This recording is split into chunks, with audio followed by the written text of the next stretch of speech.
достар, мен бүгін әбетке сорпа пісірем деген ғой. Аяқ асты бешбармақ қылып жібердім ғой ет. Өзі қу сүйек бәрі, азғантай еттер бар. Сорпа пісірем дегенмін негізі.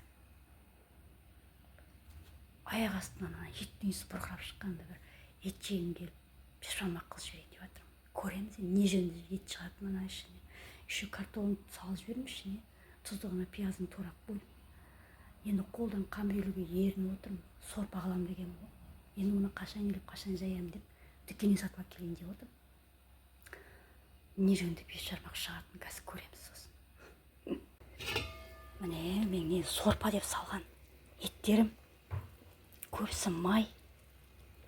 Азғантай еттер бар. Қалай болатын? Өзіме де қызық болып отыр. Тұздығын турап қойған соң ғой. Не жөнді бір мынада бешбармақ шығатын. Магазиннің осындай жаймасын алып келдім енді. Ойбай, мынадан қалай бешбармақ шығады деп өзіміз жасап, өзім уайымдап тұр. Кілең май тұрған.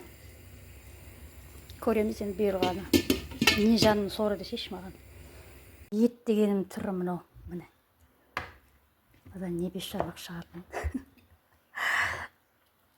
Ал барын жейміз енді осылай. Керін қылып нан салып жібердім. Жаймасын. Картофелін пісіріп қойдым. Ал менің қорқып пісірген бешбармағым осы.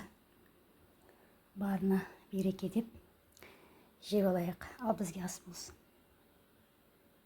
Негізі кішкентай ет деп қорқып отыр едім. Кішкентай еттен де қалды ғой. Мен деген не жөнде тамақ шығады деп уайымдап отырсам, міне кішкентай еттің де берекесі бар екен. Ол да қалды.